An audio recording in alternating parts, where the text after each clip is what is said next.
कुर्बानी के ताल्लुक से, नमाज के ताल्लुक से, सड़कों पर नमाज पढ़ने के ताल्लुक से, अजान के ताल्लुक से। साहब आपके यहाँ यूपी में क्या सड़कों पे सचमुच नमाज नहीं होती? मैं कहता हूँ कतई नहीं होती है, आप जाके देख लो। मियां भाई का त्योहार नजदीक आते ही देश में एक बार फिर सियासत का बाजार गर्म दिखाई दे रहा है। देश भर में 28 मई को बकरीद का त्योहार मनाया जाना है, लेकिन उससे पहले सरकारों की सख्ती ने एक आइन की पेशानी पर चिंता की लकीरें उकेर दी हैं। यूपी टू बंगाल और उत्तराखंड टू दिल्ली सरकारों का सख्त संदेश है कि त्योहार के नाम पर किसी भी वर्ग की भावनाओं के साथ खेलने का हक किसी को नहीं। ये चिंगारी सबसे पहले उत्तर प्रदेश से उठी, जब कट्टर हिंदुत्व छवि वाले नेता योगी आदित्यनाथ ने अपने चिर परिचित अंदाज में मियां भाई को तल्ख लहजे में समझा दिया।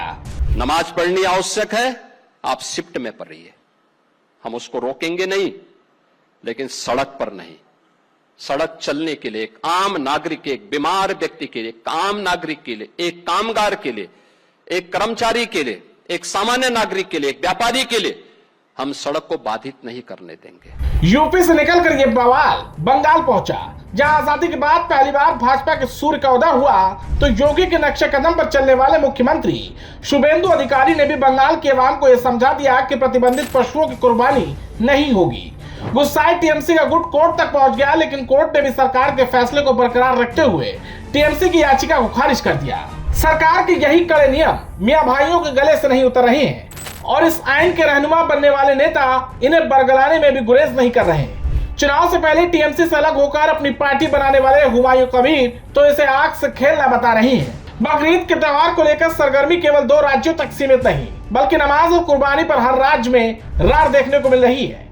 यूपी बंगाल से निकलकर यह आग अब पूरे देश में फैल रही है। दिल्ली और उत्तराखंड में शासन का साफ संदेश है कि प्रतिबंधित जानवर और खुले में नमाज कतई बर्दाश्त नहीं होगी। सबसे पहले सुनाते हैं आपको उत्तराखंड के मुख्यमंत्री पुष्कर सिंह धामी का बयान, वो भी योगी के रास्ते पर ही चलते दिखाई दे रहे हैं। मैं देख रहा था कि कांग्रेस के एक बड़े नेता कह रहे थे कि सड़कों पर नमाज पढ़ने देना चाहिए। हमने कहा कि नमाज पढ़ने का जो स्थान है, नमाज वहीं पर होनी चाहिए। ये व्यवस्था है, इस व्यवस्था को बिगाड़ने का किसी को कोई भी अधिकार नहीं है कि किसी भी कीमत पर हमारे राज्य में आने वाले जो सनातनी हैं, 4 धाम यात्री हैं, उनको कोई परेशानी न हो। वैसे भी इस समय में काफी ज्यादा संख्या में आ रहे हैं, तो व्यवस्था बनाना हमारे लिए एक चुनौती जैसा है। आस्था का सम्मान सभी को करना चाहिए, लेकिन कानून और जो व्यवस्था है उससे ऊपर कोई। दिल्ली सरकार की तरफ से भी स्पष्ट निर्देश है कि खुलेआम पशुवध नहीं चलेंगे। तय जगह पर और तय पशुओं की ही कुर्बानी दी जाएगी, अन्यथा कानून से खिलवाड़ करने वालों के खिलाफ कार्रवाई की जाएगी। बकरीद पर शुरू हुई रार हर राज्य में फैल रही है। सरकारें जहां पुरानी व्यवस्थाओं का दम घोटना चाह रही हैं, तो वहीं एक आइन की सियासत करने वाले कुछ सियासतदान विवादित बयान देने में भी पीछे नहीं छूट रहे। फिलहाल देखना होगा कि बकरीद पर शुरू हुई ये लड़ाई कहां जाकर खत्म होगी।